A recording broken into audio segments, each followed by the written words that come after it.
तो फ्रेंड्स, मेरा नाम है भूपेश लोहिया और अब आप देख रहे हैं मेरा वीडियो जो डेसिमल से रिलेटेड है। पहले जो आपने जो वीडियो देखे थे वो सारे बोर्ड मास के बेसिक न्यूमेरिक वीडियोस थे। अब डेसिमल नंबर से, डेसिमल नंबर का मतलब हो गया पॉइंट्स वाले नंबर होंगे जो बोर्ड मास से रिलेटेड होंगे। इसमें भी सेम वही काम करना होगा, बस नंबर चेंज हो चुके हैं। यहाँ पे जैसे पॉइंट्स में नंबर दे रखे हैं, अब पॉइंट्स के अलग अलग टाइप के क्वेश्चंस आएंगे। किसी में मल्टीप्लिकेशन, किसी में डिवाइड होगा, किसी में सब्ट्रैक्शन और किसी में एडिशन वगैरह होंगे। हाँ, कुछ पॉइंट्स ऐसे होंगे जो पॉइंट्स के अंदर है ना, अपन को है ना, जैसे फॉर एग्जांपल 2 नंबर से पहले पॉइंट है या 5 नंबर से पहले पॉइंट है या 3 नंबर से पहले पॉइंट है, उसको कैसे सॉल्व करना है। तो मैंने स्टार्ट पहले नंबर के इसी क्वेश्चन से किया है। जैसे फॉर एग्जाम्पल अपने पास में क्वेश्चन दे रखा है 3 प्लस, फिर 3.33, फिर प्लस 33.3, फिर प्लस, फिर 3.03 प्लस, फिर 333 और इक्वल टू अपन को फाइंड करना है। सबसे पहले इस टाइप के क्वेश्चन के अंदर अपन को ये देखना होगा कि सबसे बड़ा नंबर कौन सा है। एक नॉर्मली जो लॉन्ग मेथड होता है, पहले उसी तरीके से मैं इसको समझाने की कोशिश करूंगा। जैसे मेरे पास में सबसे बड़ा नंबर है 333 यानी 333, तो सबसे पहले मैं उसको लिख दूंगा, ये लिख दिया। लिखने के बाद में उसके बाद में इससे छोटा नंबर कौन सा है, इससे छोटा नंबर मुझे दिख रहा है 33.3, ये मैं लिखूंगा 33। अब उसके बाद में देखिए 33 के बाद में 0.3 है, तो 0.3 का मतलब हो गया पॉइंट लग के यहाँ पे 3 लग जाएगा। फिर उसके बाद में उससे छोटा नंबर जो है वो है अपने पास में 3.33, यहाँ पे 3.03 है, तो ये 3.33 है, तो 3.3 फिर 3 हो गया।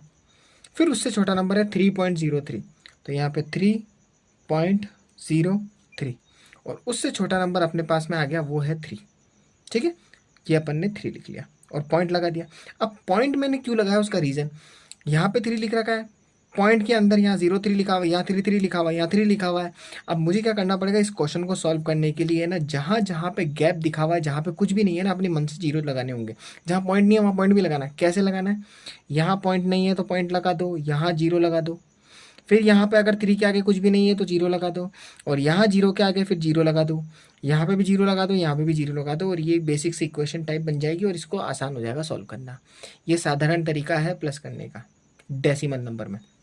अब भाई प्लस करना है, 3 और 3 हो जाएंगे 6, और उसके बाद में हो जाएगा अपने पास में 0, तो 3 और 3 हो जाएंगे अपने पास 6, और 0 के 0 हो जाएगा, तो इसका मतलब 6 आ जाएगा। 3 और 3 हो जाएंगे 6, बाकी 0 0 0 दे रखे हैं, तो ये भी 6 हो जाएगा, फिर पॉइंट लग जाएगा।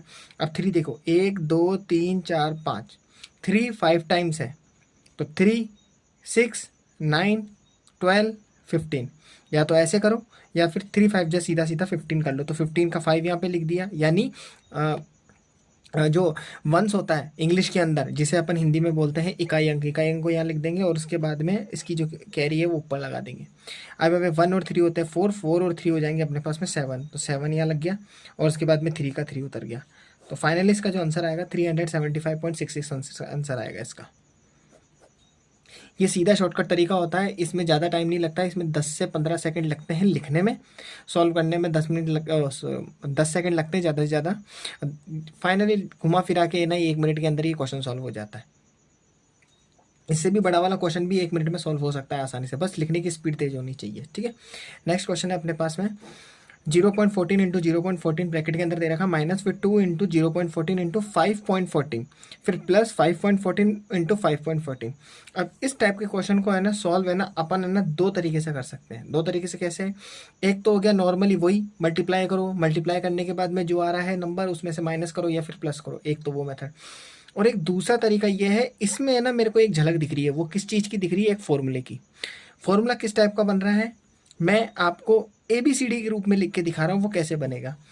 एक तो नंबर होता है वेरिएबल नंबर, एक होता है कांस्टेंट नंबर। कांस्टेंट नंबर वो नंबर होता है जैसे 2 है, 2 की जगह 2 ही रहेगा, मैं 2 को 3 नहीं लिख सकता, 3 को 4 नहीं लिख सकता, 2 को 2 ही लिखूंगा, ये कहलाता है कांस्टेंट नंबर। हिंदी के अंदर इसको अपन बोलते हैं अपने पास में अचर भाषा, यानी अचर नंबर बोल दो या अचर भाषा बोल दो या फिर कोई भी नंबर बोल दो, तो अचर कहलाता है। अचर का मतलब जो नंबर चेंज नहीं होता। चर नंबर वो नंबर होता है जिसको अपन चेंज कर सकते हैं, जैसे X Y Z वगैरह होते हैं ना, ये सारे के सारे कहलाते हैं चर, और अचर कहलाते हैं जो नंबर चेंज नहीं हो सकते। इंग्लिश में बोलते हैं इसको कांस्टेंट नंबर, और जो चेंज हो सकते हैं उसको बोलते हैं वेरिएबल नंबर। वेरिएबल का मतलब जो चेंज होते रहते हैं, ठीक है। अब यहाँ पे मेरे को एक झलक किस चीज़ की दिख रही है, यहाँ मुझे झलक दिख रही है एक फॉर्मूले की। फॉर्मूले की झलक से पहले मैं आपको है ना इनके सबके है ना एक कुछ ना कुछ नाम देंगे। तो एक एज्यूम कर लेता हूँ, एज्यूम का मतलब मान लेता हूँ अपने मन से। जैसे फॉर एग्जाम्पल 0.14 जो है ना, मैं इसको ए मान रहा हूँ। जैसे मैं फॉर एग्जाम्पल लिखता हूँ एज्यूम। एज्यूम का मतलब मैंने मान लिया, क्या माना, कि मैंने ए को माना है अपने पास में 0.14, ठीक है। और वहीं पे मेरे पास में है ना बी को, जैसे फॉर एग्जांपल मैंने मान लिया है 5.14। मतलब जहाँ जहाँ पे 0.14 लिखा होगा मैं वहाँ ए लिख दूंगा, और जहाँ पे 5.14 लिखा हुआ है वहाँ पे मैं बी लिख दूंगा। देखो कैसे, जैसे 0.14 लिखा हुआ तो 0.14 की जगह लिख दूंगा ब्रैकेट में ए, फिर मल्टीप्लाई 0.14 की जगह ए, फिर माइनस, फिर 2 की जगह 2, फिर मल्टीप्लाई 0.14 की जगह ए, 5.14 की जगह मैंने बताया बी, फिर उसके बाद में प्लस, फिर 5.14 की जगह बी, फिर 5.14 की जगह बी, ठीक है। अब इसको थोड़ा सा सॉल्व करते हैं। ए को ए से मल्टीप्लाई करें, अगर मैं 2 को 2 से मल्टीप्लाई करता हूँ तो 2 2 4 हो जाता है, लेकिन वो था कांस्टेंट नंबर, ये है वेरिएबल नंबर। वेरिएबल नंबर के अंदर ऐसा होता है कि अगर एक कोई अपने पास में चर दे रखा है, उस चर को चर से गुणा करते हैं तो उसकी घात डबल हो जाती है। जितनी बार मल्टीप्लाई करते जाएंगे उतनी घात लगती जाएगी। जैसे यहाँ पे ए 2 बार है तो ए के ऊपर घात 2 लग जाएगी। तो यहीं पे मैंने आपको पिछली वीडियो में बताया था ए का स्क्वायर भी बोलते हैं इसको। ए की घात 2 बोलो या फिर ए का स्क्वायर बोलो, ठीक है। वहीं पे माइनस की जगह माइनस आ गया, फिर 2 गुणा ए गुणा बी। तो 2 गुणा ए गुणा बी, तीनों एक दूसरे से मल्टीप्लाई तो होंगे लेकिन तीनों एक ही स्टेप में लिखे जाएंगे। कैसे, 2ab, फिर उसके बाद में प्लस की जगह प्लस। अब बी को बी से गुणा करेंगे तो बी का स्क्वायर हो जाएगा ये। तो आप यहाँ पे एक चीज़ नोटिस कर रहे होंगे, a square minus 2ab plus b का स्क्वायर बन रहा है। और ये चीज़ जो अपन ने एक समीकरण थी, इसको एक फॉर्मूला बोलते हैं, जिसे अपन सर्व समीका भी बोलते हैं, एक फॉर्मूला भी बोलते हैं। ये फॉर्मूला अपन ने 6th क्लास से 7th क्लास के अंदर पढ़ा है। और ये फॉर्मूला होता है अपने पास में ए माइनस बी का होल स्क्वायर। ये ए माइनस बी का होल स्क्वायर इसलिए बना है क्योंकि यहाँ माइनस का साइन आ रहा है 2ab के। अगर यहाँ पे प्लस का साइन आता तो ये ए प्लस बी का होल स्क्वायर हो जाता, ठीक है। तो ये ए माइनस बी का होल स्क्वायर हो गया। अब अगर ये चीज़, ये जितना बड़ा लंबा चौड़ा जो स्टेप दिखा हुआ है ये इस रूप में लिखा है, तो इसको मैंने इस रूप में कन्वर्ट कर दिया। तो सीधी सी बात है, इस क्वेश्चन को मुझे इस रूप में कन्वर्ट करना है। तो बस मैं कुछ भी नहीं करूँगा, इसी इक्वेशन का यूज़ करूँगा। कैसे, ए की जगह पे मैं यहाँ पे रख दूंगा 0.14। तो मैंने 0.14 रख दिया ए की जगह, फिर माइनस लगाया, फिर बी की जगह पे रख दूंगा 5.14। तो बी की जगह पे लिख दिया मैंने 5.14 और सेम वही स्क्वायर लिख दिया। बस कुछ भी नहीं करना है, दोनों को माइनस करना, माइनस करने के बाद में उसका स्क्वायर निकाल देना है। कैसे करेंगे, अब यहाँ पे एक चीज़ नोटिस करना, 0.14 और ये दे रखा अपने पास में 5.14, दोनों में से बड़ा तो साफ साफ दिख रहा है 5.14 वाला है। तो 5.14 में से 14 माइनस कर लो। कैसे करोगे, यहाँ साइड में 5.14 में से 0.14 को माइनस करेंगे तो साफ दिख रहा है 4 में से 4 जाएगा, 1 में से 1 जाएगा और उसके बाद में 5 में से 0 जाएगा तो 5 बचेगा। तो इनडायरेक्टली 5 बचेगा यहाँ पे। तो यहाँ पे जो बचेगा अपने पास में 5 बचेगा और 5 के ऊपर स्क्वायर तो लग ही रहा है। लेकिन यहाँ एक चीज़ नोटिस करना, यहाँ बड़ा नंबर था, बड़े नंबर के आगे मैंने बताया था जो साइन होता वही लगता है। तो माइनस का साइन आएगा तो यहाँ माइनस का साइन आएगा, लेकिन उससे आंसर पर कोई फ़र्क नहीं पड़ेगा। क्यों नहीं पड़ेगा, क्योंकि यहाँ 5 का स्क्वायर है।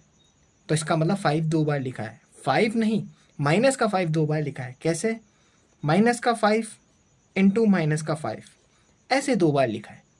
तो अब माइनस माइनस ऑलरेडी प्लस हो जाएगा और 5 5 जा 25 हो जाएगा। तो इनडायरेक्टली इसका आंसर प्लस में 25 ही आना है, ठीक है। ये एक क्वेश्चन था जिसमें मैंने फॉर्मूला भी देख लिया, इसको सॉल्व करने का मेथड भी देख लिया। आप चाहते तो इसको डायरेक्ट 0.14 को 0.14 से मल्टीप्लाई करके 14 का स्क्वायर जैसे 196 होता है तो 196 यानी इसको इनडायरेक्टली 0.196 इसका आंसर आता। फिर इसको सॉल्व करते, फिर इसको सॉल्व करते, घुमा फिरा के आप घूम के 25 पे आते। तो ये थोड़ा सा मेरे को एकदम से 2 स्टेप दिख गए ना, तो 2 स्टेप ये मेरे को सेम नंबर दिखे तो मेरे को वैसे ही पता लग गया कि इसमें फॉर्मूला लग रहा है। नेक्स्ट, अब ऐसा अगला क्वेश्चन है, जैसे इस क्वेश्चन में देखिए आप, इस क्वेश्चन के अंदर दे रखा है 19 इंटू 23 इज इक्वल टू 437। तो 190 इंटू 0.23 और 190 इंटू 0.023 की वैल्यू क्या होगी। इसमें पहले इसने बता दिया है कि 19 को 23 से गुणा किया है तो 437 आंसर आता है। तो इसने बोला है कि अगर कंडीशन ऐसी हो कि यहाँ 23 की जगह पे 0.23 हो या फिर 0.023 हो तो तब क्या करोगे। करना कुछ भी नहीं है, आंसर यही आना है, लेकिन बस 0 पॉइंट किस तरफ कहाँ खींचने हैं वो अपन को देखना है। तो 190 है तो पहले तो 190 की जगह लिख दो, फिर उसके बाद में इंटू, फिर 0.23 भी ऐसा कैसा लिख दो। लिखने के बाद में अगला स्टेप अपन को ये करना है कि जहाँ पॉइंट आ रहा है, डेसिमल नंबर आ रहा है, उस पॉइंट को हटाएंगे और उसके अपॉन में जितने नंबर के बाद, यानी पॉइंट के बाद में जितने नंबर अपने पास दे रहे उतने जीरो नीचे लगा देंगे। कैसे, मैं वापस बता रहा हूँ, ठीक से देखना। यहाँ से हटाया पॉइंट, पॉइंट हटा के नीचे लगेगा अपॉन, अपॉन लगने के बाद में जैसे ही पॉइंट हटा तो पॉइंट के बाद में दो नंबर थे 1 2, तो आपको जीरो लगाने हैं 1 2 और उससे पहले लगा दो 1, ये बन जाएगा 23/100। ये चीज़ बहुत समझने वाली चीज़ होती है, पॉइंट को कैसे सॉल्व करना होता है। अब कुछ भी नहीं करना है, मल्टीप्लाई का साइन है तो इसका मतलब ये नंबर इससे भी कट सकता है, ये नंबर इससे भी कट सकता है, कट रहा है तो काट दो, नहीं कट रहा है तो मल्टीप्लाई करके लिख दो। तो अब यहाँ मुझे दिख रहा है 0 से 0 कट रहा है, जैसे ही कटा तो कटते यहाँ ऊपर बचा 19 और यहाँ बचा 23 और नीचे बचा 10। 10 को डायरेक्ट में सॉल्व कर नहीं सकता, क्यों नहीं कर सकता, क्योंकि ये कट ही नहीं रहा है। इसको अपन लास्ट में सॉल्व कर लेंगे, तो इससे तो अच्छा है 19 को 23 से मल्टीप्लाई कर दो। अब मल्टीप्लाई करने के भी दो तरीके हैं। अब अगर आपको 19 की टेबल आती है तो 19 का टेबल लगाओ, 23 की टेबल आती है तो 23 की टेबल लगा दो, सीधी सी बात है। नहीं तो एक और शॉर्टकट तरीका है, वो क्या है मैं आपको बताता हूँ। जैसे फॉर एग्जाम्पल अपने पास में लिखा है 23 और एक लिखा है 19।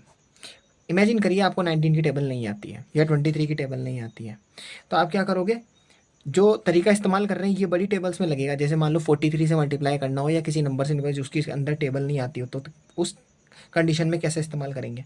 देखो, सबसे पहले लास्ट के नंबर को लास्ट के नंबर से मल्टीप्लाई करो, तो 9 को 3 से मल्टीप्लाई करेंगे तो 9 3 कितने होते हैं 27। 9 3 27 का जो 27 का जो लास्ट डिजिट है वो 7 यहाँ आ जाएगा। 2 को आप यहाँ साइड लिख दीजिए, लिख दिया। लिखने के बाद में आप क्या करना है, क्रॉस मल्टीप्लाई करना है। ऐसे कैसे, 9 को 2 से मल्टीप्लाई करेंगे तो 9 2 जा होते हैं अपने पास में 18, तो 18 को आपने यहाँ पे साइड में लिख लिया, प्लस 18 कर लिया। फिर उसके बाद में 1 को 3 से मल्टीप्लाई, तो 1 3 जा 3 हो गया, तो प्लस 3 कर देंगे। अब 18 और 3 कितना होता है 21, 21 में 2 ऐड कर देंगे तो ये हो जाएगा अपने पास में 23। अब 23 का जो 3 है ना, ये लास्ट डिजिट, इस लास्ट डिजिट को यहाँ लिख देंगे। फिर ये जो 2 होगा ना, उस 2 को हम यहाँ लिख देंगे। अब नेक्स्ट जो काम इधर क्रॉस में किया था वही काम इधर करो। 2 को 1 से मल्टीप्लाई कर दो तो 2 1 जा होता है 2, और 2 के बाद में 2 को ऐड कर दो तो 2 + 2 हो जाएंगे, तो ये हो जाएंगे अपने पास में 4। तो यहाँ पे 437, और मैंने आपको पहले ही बता दिया था 437, तो इसका नॉर्मली आंसर आ ही रहा है। पहले ही 19 को 23 से मल्टीप्लाई करने पर 437 आ ही रहा है, और मैंने आपको शॉर्टकट तरीका एक ये वाला भी मेथड बता दिया है, ठीक है। नेक्स्ट है आप 437, इसका आंसर आ गया, तो अपन सीधा लिख देंगे यहाँ पे 437 आ गया, और नीचे 10 तो चल ही रहा है। चूंकि अब नीचे 10 है, 10 को हटाना है, कितने जीरो है, एक जीरो। एक जीरो है तो पीछे नंबर से एक नंबर के पहले पॉइंट लगा देंगे, यानी एक नंबर ये रहा और यहाँ लगेगा पॉइंट, तो इसका मतलब 43.7। ये चीज़ आपको समझनी है, ठीक है। एक इसी टाइप का ये क्वेश्चन है, इसमें देखो यहाँ पे पॉइंट है और पॉइंट के बाद में 3 नंबर है, करना कुछ भी नहीं, में वही 190, वही 0.023 दे रखा है। पॉइंट हटाएंगे, पॉइंट के बाद में कितने नंबर है 1 2 3, 3 नंबर है तो 3 जीरो लगाओ, 1 2 3 और 1 लगा दो, ये बन गया 1000। 1000 बनने के बाद में 1 0 से 1 0 ये कट गया। कटने के बाद में 19 को 23 से मल्टीप्लाई करेंगे, क्योंकि 0 0 तो आगे की तरफ में 0 लगा होता है, उससे कोई फर्क नहीं पड़ता, पीछे की तरफ से 0 फर्क पड़ता है। तो यहाँ पे 19 × 23 और नीचे डिवाइड में दे रखा है 100। 19 को 23 से मल्टीप्लाई करेंगे, अभी अपन ने देखा 437 आता है, और जबकि पहले ही दे रखा है, तो 437 और नीचे दे रखा है अपने पास में 100। अब कितने जीरो हैं, 1 2, 2 जीरो हैं तो पीछे से नंबर देखो 1 2 पॉइंट लगा दो, तो इसका मतलब 4.37, ये इसका आंसर होगा।